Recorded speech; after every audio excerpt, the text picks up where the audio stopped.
Policing in cartel-controlled areas is a hard, mostly thankless job. Every day, law enforcement officers literally put their lives on the line in the war against drugs. Drug cartels are infamously violent and have a penchant for reprisal attacks. What then happens to the enforcement who make arrests on Mexico's brutal drug cartels? Let me take you through some brave heroes who have arrested cartel members and what happened to them after. Enrique "Kiki" Camarena. One of the most well-known figures in America's war on drugs is DEA Special Agent Enrique "Kiki" Camarena. Enrique was born on July 26, 1947, in the small town of Mexicali, close to Mexico's border with the USA. In 1956, when he was just 9 years old, his family moved to Calexico, California, seeking a better life. He lived the rest of his childhood in Calexico till he graduated from high school. He joined the Marine Corps. Even then, Enrique was known to be a straight arrow. He was an efficient and reliable soldier and was a stickler for following the rules. He served in the Marines till 1970 when he was discharged. After his discharge, he decided to return to Calexico. However, even after his many years of military service, Enrique still wanted to serve, and what better way to serve than to work in the fire service? While he worked as a fireman for the city of Calexico, he went on to also attend the Imperial Valley College, a public community college in California, where he earned an associate's degree. Later in 1970, he transferred to the Calexico Police Department. He was later assigned to El Centro, just 11 miles away from Calexico. There, he worked as a special agent on the Imperial County Narcotic Task Force, or ICNTF.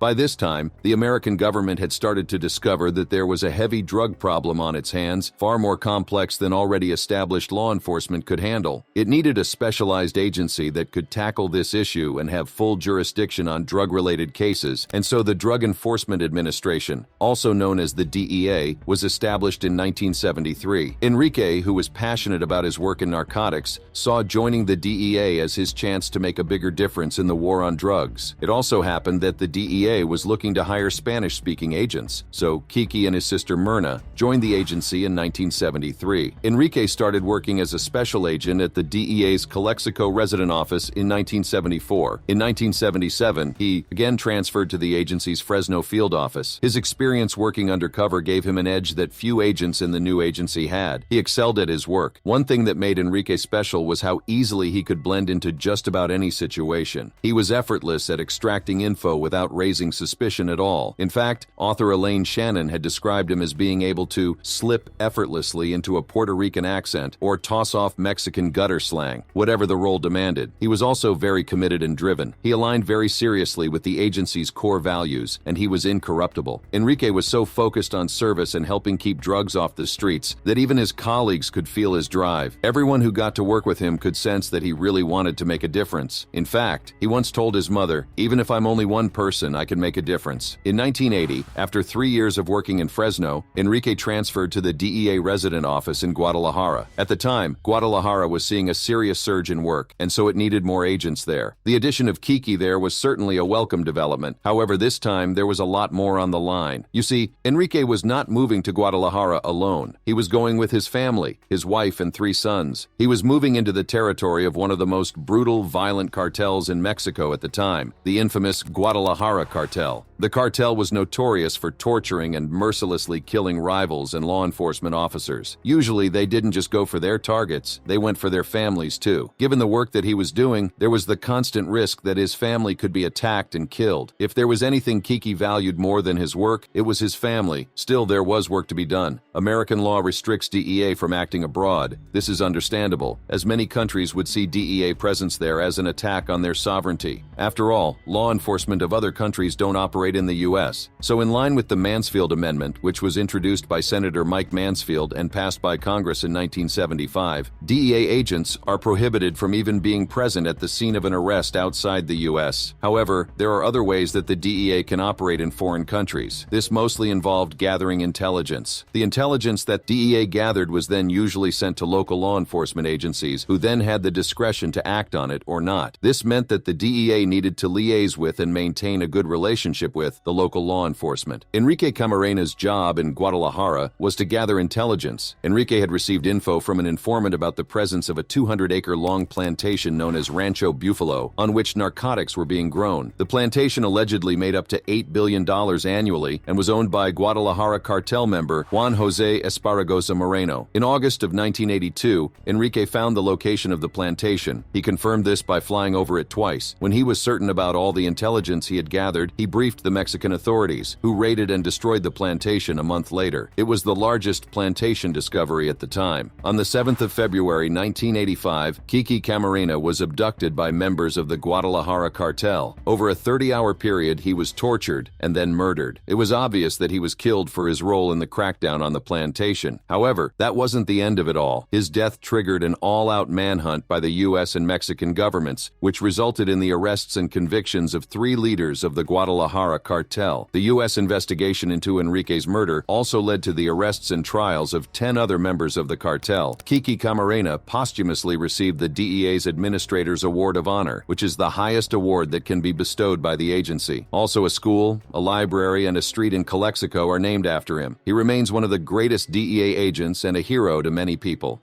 Mike Vigil. There's no other way to say this. Michael Vigil is a badass. Really, he is, and he has the records to prove this. Working a job where making the simplest mistake could get you and your loved ones killed, you had to not only be extremely tough and daring, but also very meticulous. Mike Vigil had both of these qualities in excess. Mike was the former chief of international operations for the DEA. Over the course of his 31-year-long career, he became one of the most highly decorated agents within the agency. He was responsible for numerous multinational operations across 36 countries. However, Mike Vigil, like most people, started off small. Born in New Mexico's Espanola in 1951, Mike had from a very young age wanted to get into law enforcement. As a child, he had been obsessed with crime TV shows like Dragnet, FBI, and The Untouchables, which had raised his interest in crime fighting. Over the years, this interest did not wane, and he became certain that he wanted to get involved in fighting crime himself. He joined the DEA Academy in Washington, D.C. in 1973 after graduating from New Mexico State University at the age of 22. Upon becoming a full agent, his job was one of the hardest things any law enforcement officer had to take on, infiltrating Latin America's drug cartels and posing as a Mexican drug trafficker. A lot could go wrong very quickly. If his cover was ever blown, there was very little the U.S. government could do to save his life. For the most part, he was on his own and had to make important split-second decisions. Keeping his family safe was another thing that he had to do. Somehow, though, Mike managed to pull it off, and gracefully, too. He was very efficient, and with the amazing amount of intelligence that he provided, he helped put away a lot of cartel members. His work also let the DEA and other law enforcement organizations get an insight to the inner workings of cartels. During his time in the field, Mike experienced a lot. Some of his craziest experiences have been documented in books he has written. One of these experiences was in Sonora in the 1970s, when while he was undercover and in a meeting with 2 drug traffickers, he got attacked. The traffickers worked for Guadalajara cartel leader Rafael Caro Quintero. This was the same person under whose leadership Enrique Camarena was tortured and murdered in 1985. As Mike waited to exchange the fake money with the traffickers for 3 tons of marijuana, a Mexican federal agent with him got jumpy and pointed his gun at one of the drug traffickers, blowing Vigil's cover. This resulted in a shootout during which the Mexican federal agent was killed, and Mike himself was shot at. Fortunately, the trafficker missed, and he was able to shoot the attacker twice in the chest. Seconds later, the other Mexican federal agents, who had been stationed around the building, poured in, arrested the second drug trafficker, and seized the drugs he was with. Yet somehow even that wasn't the craziest part of Mike's career. He had said that in the 1980s, he sat next to Medellin cartel kingpin Pablo Escobar at soccer games. This was while he gathered intelligence on him. Perhaps one of the high points of his career was when he arrested a Honduran trafficker by the name of Juan Ramon Mata Ballesteros. Juan Ramon was one of the people responsible for the kidnapping of Enrique Kiki Camarena. Yes, the same Enrique Camarena we discussed earlier. As Juan was being arrested, he offered to bribe Mike with $3.5 million in return for letting him escape. Mike rejected the deal and proceeded with the arrest, a testament to his strength of character. After decades in the field, he eventually went on to become the head of the DEA's international offices, where he has been part of high-profile missions targeting some of the most dangerous cartel members throughout all of Latin America. After his retirement, he became a special agent in charge of the DEA San Diego office. Then he decided to work for a private consulting firm in Washington, D.C., where he lived. lives. Now 73 years old, he continues to receive intelligence from contacts in the places he worked in. His work affected his personal life quite a bit. He was always concerned about work interfering with his personal life, so even though he got married at the age of 41, he hasn't had children. He explained that it was one of the sacrifices that he had to go through so he could do his work efficiently. If he had had a family, he said, he wouldn't have been available for them because of work. Regardless of this, Mike Vigil is considered a hero by many, and he now lives his golden years knowing that with the good work he put in over the years, a lot of bad people have been put away. He has received many national and international honors, including being made an honorary general by the government of Afghanistan and being given the key to the city of Shanghai by China. He was also given an admiral's sword by the former president of the Dominican Republic, Hipólito Mejia. Robert Mazur. Robert Mazur is another law enforcement hero who successfully infiltrated cartels in Mexico and Latin America. He served for 27 years as a federal special agent for the IRS, the Customs Service, and the Drug Enforcement Administration. However, impressive as his career was, he cemented his place as the legend that he is now when he, for 5 years, went undercover and infiltrated the cartel world disguised as a money launderer under the name Bob Musella. Robert figured that in order to bring down cartels, governments had to not only follow the drugs, but more importantly, they had to also follow the money. And that's exactly what he did with Bob Musella. His mission was to gain access into the operations of the cartels as deeply as he could, and then figure out how the massive amounts of money the cartels were making were being moved and distributed. The systems used by cartels were very organized and sophisticated, and Robert was going to figure out just how they did it. Robert worked very hard and meticulously on creating the perfect character. Under no circumstances could Bob Musella come under suspicion.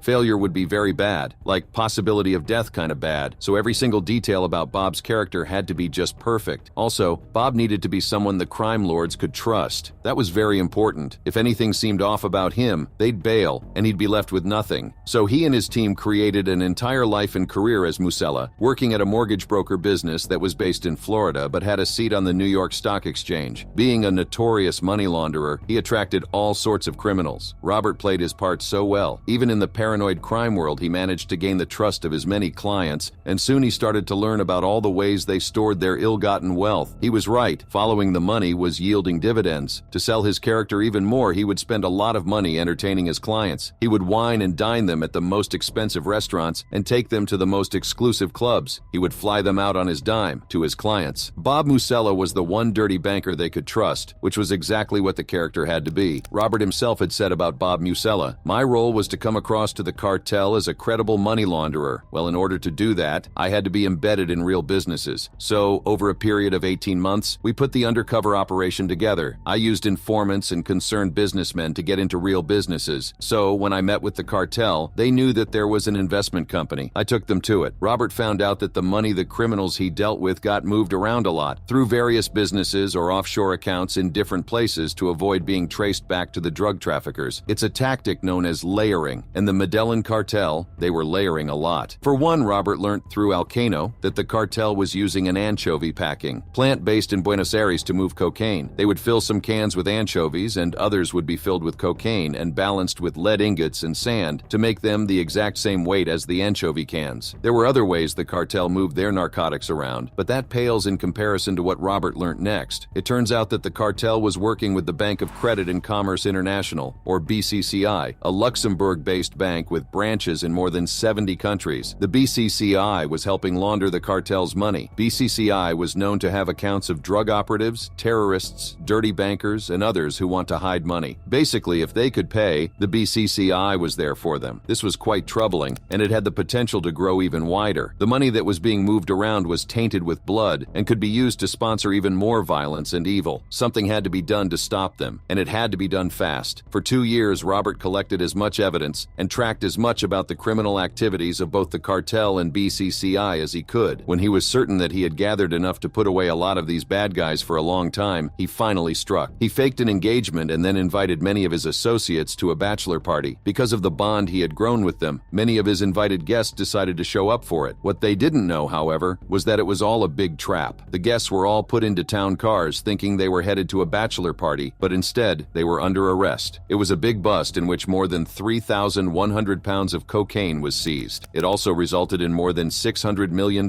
in fines and forfeitures. The best part was that it also led to the collapse of BCCI, which at the time was the seventh largest privately held bank in the world. The bust had such a ripple that Robert soon had a $500,000 bounty on his head. After years working undercover, Robert Mazur retired from working as a federal agent and is now the president of Chase & Associates, a banking and risk assessment agency for public companies and law firms. He is also the president of KYC Solutions Inc., a firm that provides speaking, expert witness, and consulting services globally. He also continues to design and presents curriculum to federal, state, and local law enforcement officers throughout the U.S. and Caribbean. He has published a book named The Infiltrator: My Secret Life Inside the Dirty Banks Behind Pablo Escobar's Medellin Cartel, where he shares details about his life as an undercover agent. Guy Stanton. The DEA and U.S. Customs Office are not the only agencies that got involved in the fight against drugs, though. The UK is also strong in the fight against drugs. The HM Customs has been on the forefront in this goal, and one of their most well-known agents, who successfully infiltrated multiple cartels and gangs, is the skilled Guy Stanton. Well, his name really isn't Guy Stanton. That's the undercover name that he used during his time in the field. In reality, no one really knows who Guy really is. His identity is shrouded in mystery to protect him and those around him from getting targeted. However, while Guy's real identity is unknown, the work he put in to rid the streets of drugs certainly is real and essential. Guy's job heavily relied on him gaining the trust of these cartels, and so just like Bob Musella, his character had to fit into the role really well. Guy had to look and act the part. To the criminals he dealt with, Guy was a shipper who was very good at helping move their narcotics to where they wanted it to be. He, using the fleet of boats he owned, transported containers of drugs from ports and airports. However, to almost anyone who knew the real identity of Guy, he was just a boring desk agent at the customs office. Even his family had no idea the amount of dangerous work that Guy was involved in. To make his character even more believable, he had to deal with and constantly evade and avoid the UK police and HM Customs. If things always went too smoothly, it would raise a lot of suspicion with his clients. He also had to create a personality that matched. He was seen as a big spender, the kind of guy who wore Hugo Boss designer suits and a 175,000 pounds Rolex watch. The kind of man that spent so much that American Express had to give him its ultra-exclusive credit card. Guy was part of a team of infiltrators who were mostly tasked with giving intelligence and pointing out targets and locations that were of importance, but for the most part, he had to work alone. For months at a time, he would have to be separated from family, friends, and anyone else and be completely entrenched in the criminal world. As is the case with just about every undercover officer, the biggest worry he had was getting his cover blown. His work and his life could be under dire risk if it ever did. Thankfully, Guy went for an entire decade undercover without having his cover blown. He was also very successful in gaining the trust of some of the world's most dangerous criminals, managing to infiltrate not only London gangs, but also cartels from Afghanistan, Mexico, and South America. With the information that Guy gathered, he was able to ensure many arrests while managing to stay completely out of the spotlight. He would even go on to infiltrate Pablo Escobar's Medellin cartel too. He got access to the Medellin cartel through one of his informants, a man named Caravnos. Guy had met Caravnos while working on a previous case. The info that he provided had helped put many drug smugglers away. Guy got to meet Pablo Escobar's cousin Vittorio, who was a high-level member of the cartel. Vittorio took Guy, blindfolded, to a warehouse stacked from floor to ceiling with money. He wanted Guy to help him get all that money into the banking system. After that first interaction, the two of them became quite close, and Vittorio even accepted a satellite phone from Stanton for easy communication. This relationship would provide intelligence that led to the seizure of a large shipment of cocaine hidden in a cargo of fruit pulp on a ship in Brazil. It was important that the tip-off never be traced back to Guy. If there was something he didn't want, it was the risk of a reprisal attack by the Medellin cartel. Thankfully, though, it wasn't. Guy's craziest mission, however, happened while he worked with a man named William. William was a 35-year-old Surinamese who wanted Guy to help him move a big shipment of cocaine from Belém to Holland. Guy booked a posh hotel suite and ordered expensive champagne for their first meeting. He wanted to give the impression as the kind of person who didn't mind splurging on his clients. It usually worked with Guy's clients, and it seemed to work with William as well. They met again in a public car park, this time with William's team to conclude the details of the deal. After all, it was a lot of work to move move 750 kilos of cocaine. However, things went south when a third-party team of 2 drove in and started shooting at them. Thankfully, they were saved by the police, and William and his team were arrested. Guy made it out alive, and the information he provided was enough to get the drugs seized. William and his team stood trial, and Guy testified against William and his accomplices while wearing a costume. He was unrecognizable to the criminals. However, like all good things, Guy Stanton had to go too. After a whole decade, he was brought back in. He had had a good run and had served the public, and the longer he remained in the criminal world, the more likely he was to be discovered. He claimed that even though he was proud of being a deep undercover operative, his undercover identity had become too notorious and it had to all end. He continues to live, unknown back home in the UK, and he has even written a book called The Betrayer. The Criminal Alien Squad. The Criminal Alien Squad, better known as the Crim Squad, had on its hands perhaps one of the scariest jobs, even amongst law enforcement facing the violence of cartels. This job involved targeting and bringing down cartel hitmen and assassins. It should go without saying that this isn't exactly the most attractive job out there. Cartels do not joke around with protecting their interests, and they go to any length to ensure this. Going for their henchmen is a guaranteed way to have a bounty put on your head, but the brave men of the Crim Squad did it every day anyway. The work they did was so risky that they couldn't and still can't use their official names when out in the field or speaking to reporters of their time in the squad in order to protect their identities. If the cartels knew who they were, they'd certainly come for them. The major threat the Criminal Alien Squad had to deal with was the Arellano Felix organization, known as the AFO. From the 1990s till the mid-2000s, the AFO ran Tijuana, Mexico. Their penchant for violence was very well known. It killed just about anyone from police officers, rival groups,